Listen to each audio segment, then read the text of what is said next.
The cusp of autumn arrives untimely, dun haze, tarnished gold, leaves, glory dulled, whipped from their branches. Wolves gather, howling, gnawing the light. No more the culmination of summer, but harbinger of bitter blue days and even longer nights. The dance is finished, and my heart aches for the waning season. Hollow, wanting. Dare I sleep? Canticle of the Autumn. Part 1. The Cusp of Autumn. On my 7th birthday, my father swore, for the first of many times, that I would die face down in a cesspool. On that same occasion, my mother, with all the accompanying mystery and elevated language appropriate for a prominent diviner, turned her cards, screamed delicately, and proclaimed that my doom was written in water and blood and ice.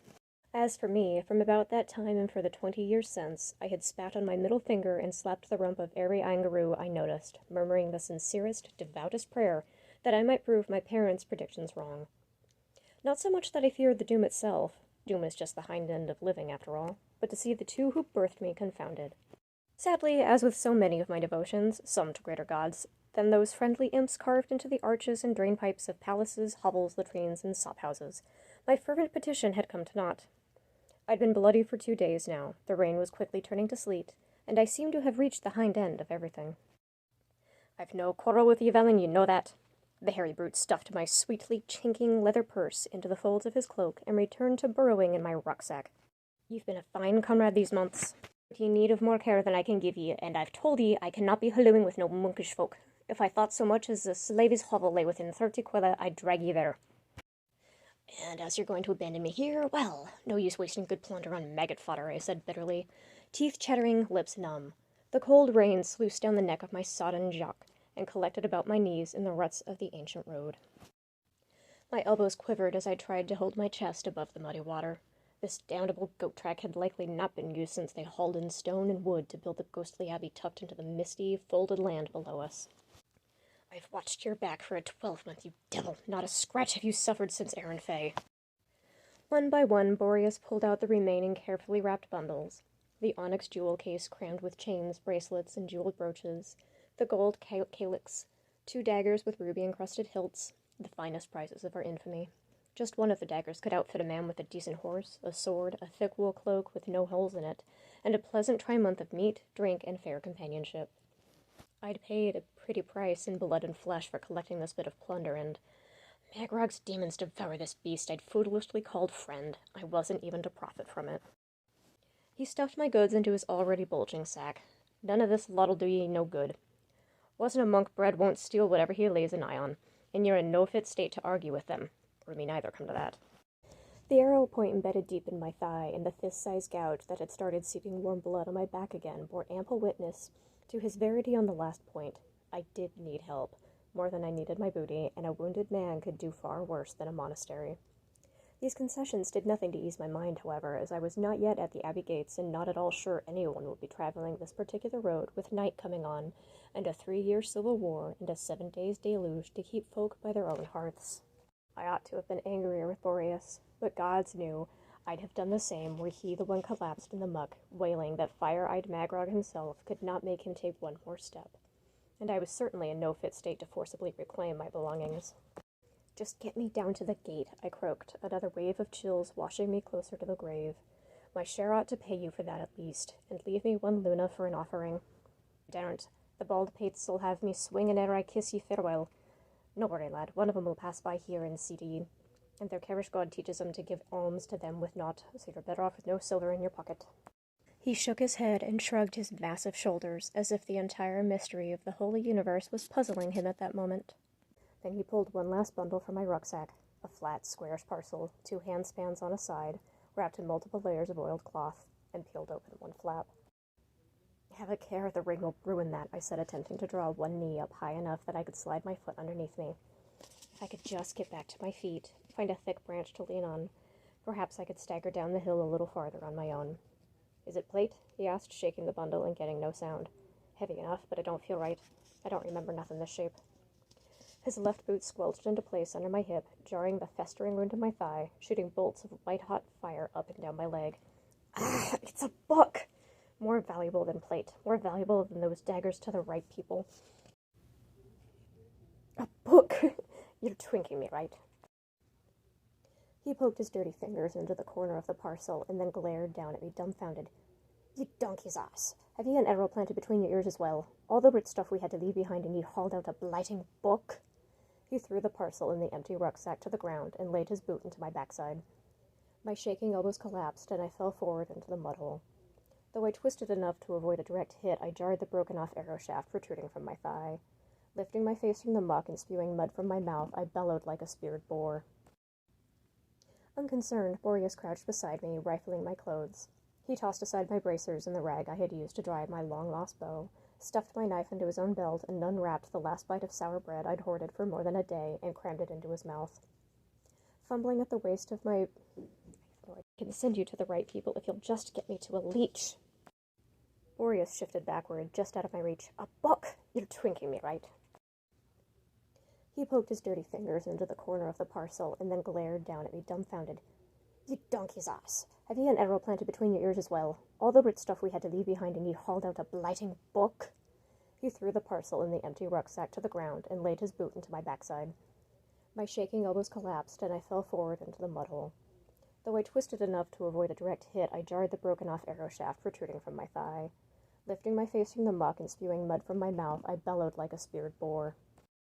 Unconcerned, Boreas crouched beside me, rifling my clothes. He tossed aside my bracers and the rag I had used to dry my long-lost bow, stuffed my knife into his own belt, and unwrapped the last bite of sour bread I'd hoarded for more than a day and crammed it into his mouth. Fumbling at the waist of my brise, he pulled out a small bag the size of my palm.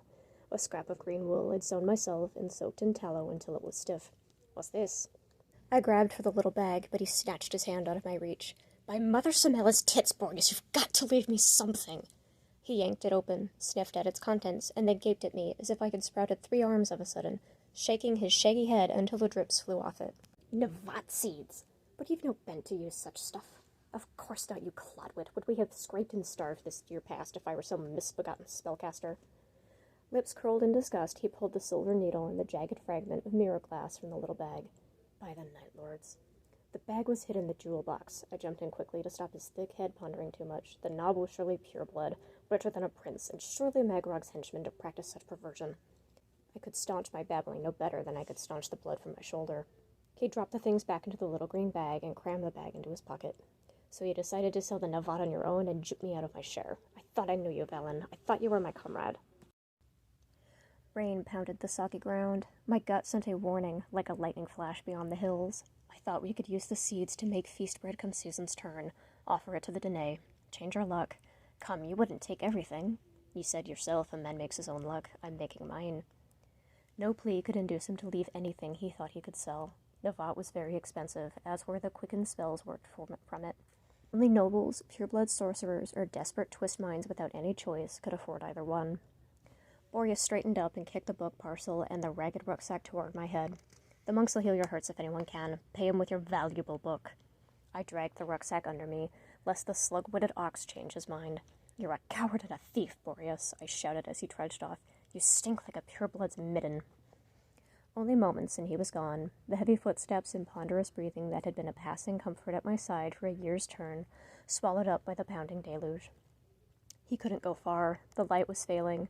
I could scarcely see the slender arches of the abbey church through the sheets of rain. Monks, especially these pious fellows out in the wilderness, put themselves to bed before a meadowlark could sing, before a whore had her skirts up, before an owl had its eyes open, before... Alehouse riddling threatened to squeeze me out more useful thoughts. Shaking my head, I stretched out my forearms, dug my elbows into the muck, and dragged myself forward on my side, perhaps 1 quat, the length of a man's knucklebone. Ominous warmth oozed out of the gouge on my back. My leg felt like a molten sword blank awaiting the smith's hammer. I rested my head on crossed forearms, 1 moment to catch my breath. Much as I pretended elsewise, even to myself, I could shape spells, of course. Mostly destructive things, minor illusions, a child's wickedness. Nothing that could heal the wound, nothing that could summon help, nothing useful. The driving rain splashed mud in my face. Sleet stung the back of my neck. The cold settled deep in my bones until I wasn't even shivering anymore. I hated the cold. Magrog, take you, Boreas, I mumbled, and give you boils on your backside and a prick like a feather. Groaning shamelessly, I jammed my left foot into the rut and rolled onto my back. The dark world spun like soup in a kettle, yet I felt modestly satisfied. I might be doomed to blood and water and ice, Madness, too, if breeding held true. But by Iroh's holy angels, I would die face up in this cesspool. Rain spattered softly on my cheeks and the ground, on the puddles, the leaves, and a large rock, each surface producing a slight variant of the sound, defining the world on the far side of my eyelids. The sense of rotted leaves and good loam filled my nose. My lungs seeped into my pores. My body blemished that vast landscape like a fallen tree, soon to be rotted, dissolved, and completely one with that cold, dark, and very wet place. Soft padding steps rustled the wet leaves, stirring up smells of grass and moss and sea wrack, everything green or wet in the world. Paused. Fox? Rabbit? Bigger. Cold rain and warm blood had long washed away fear. Moments more and I wouldn't care what kind of beast it was. A faint shudder rippled through my depths. Terrible. Wonderful. To dissolve in the rain. Creaking wood and iron sent the beast scuttering away. Soft yellow light leaked around my eyelids, a lamp spitting and sizzling in the rain. You heard him at the sanctuary gate, from all the way up here? By Iroh's holy name, Brother Sebastian, his cry sounded like the 7 torments of the end times. When I poked my head out the shutters and saw none lay at the gate, conscience forbade me to lie down again without a search. Never use the one God's name lightly, boy, and in future you must seek Father Prior's permission to go beyond the walls, even when on duty. A warm weight, smelling of wood smoke and onions, pressed lightly on my chest. If I could have moved, I would have wrapped my arms about it, kissed it even. The weight lifted. He breathes. I'd call it a miracle you found him, but now I look, I'm coming to believe you heard the fellow after all. For certain he's been through the 7 torments. Here, lend me your hand. Hands grabbed me behind my left shoulder, where Boreas had extracted a second arrow and a sizable hunk of flesh. I left off any thought of joining the conversation. Breathing seemed enough. Keeping some wood about me. Listening. The 2 mumbled of Iroh and Father Prior and Saint Gilray the Wise, as they laid me on my side on a wooden platform that stank like a pig wallow, and then proceeded to tilt it at such an angle that all my painful parts slid together in one wretched lump. The cart bumped forward, causing me to bite my tongue. Was he left by highwaymen, do you think, brother? The eager young speaker labored somewhere in front of me, expelling short puffs of effort. Highwaymen don't leave boots with a man, even boots with soles thin as vellum. No. As his outfit's plain and sturdy underneath the blood, I'd name him a soldier come from battle. Doesn't look as if he'd eaten in a 12-month, for all he's tall as spar oak. A soldier. The word expressed a wonder that comes only when the speaker can't tell a pike from a poker or a battle from a broom dance. One of Prince Bayard's men, do you think? He might serve any one of the 3, or this mysterious pretender, or the Emperor of Aurelia himself. Such matters of the world should not concern you. Once Brother Infirmian sees to the fellow, Father Abbot will question him as his loyalties and purposes. Bones of hell, one would think an abbey so out of the way as this one might not care which of the 3 sons of King Edward jumped his brothers out of the throne. The cart jounced through a pothole. The older man grunted. I sank into mindless misery. Anyone might have mistaken the cold, uncomfortable journey for the everlasting downward path. One of the 2 fellows, the younger one, I guessed, not the wise Brother Sebastian, chirped a psalm about running with Irish children in sunlit fields, a performance so cheery it could serve as proper torment on such a road. Eventually, we jolted to a stop. Above my head arched a stone vault of uncertain height, not an ever-raining sky, though a round-cheeked angaroo carved into a corner spat a little dribble of rainwater onto the wagon bed. The yellow lamplight danced on the pale stone. Run for Brother Robbery Boy and tell him to bring a litter. But I'm posted sanctuary, so I must give. You've walked me halfway to Elenas. I'll stay right here and give the fellow his blessing. Elenas, a small market town. South? West? Ought to know. How far did we run? I'd been more than half delirious on the road. Bells clanged and clamored from the church towers, and out of the night rose the sound of men singing plain song, clear and strong like a river of music, quickening my blood like a fiery kiss. Brother, it's the call to matins, said the boy. You have to go. All right, my hearing's not so bad as that. Matins, morning at midnight, a perverse custom.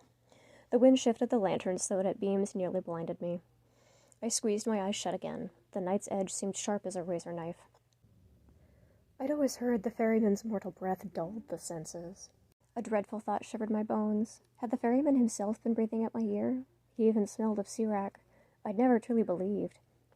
I'll send Brother Infirmian, said Brother Sebastian.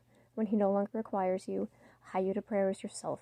The good God excuses no green aspirants. Of course, brother. Footsteps trudged away. A warm hand touched my brow. By Iroh's grace, find safety here, thou who fleest sword or hangman. By the saint's hand, find healing here, thou who sufferest wound or sickness.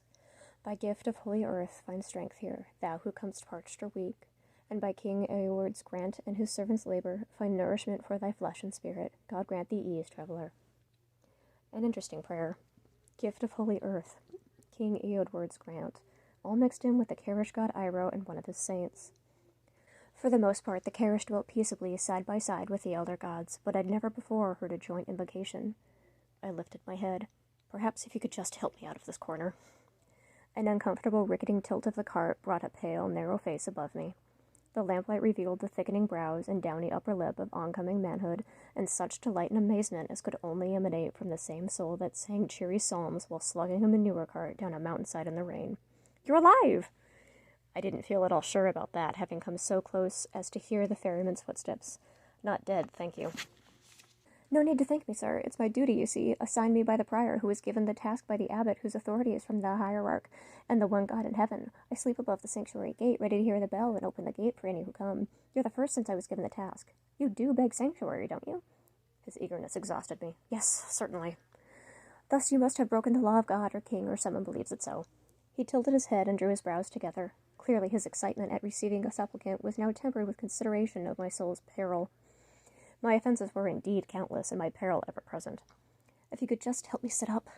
So long tipped downward, and the stinking cart had my belly mightily unsettled, now that there was aught left in it to spew. The untutored boy was as diligent with his wiry arms and gentle hands as with his words.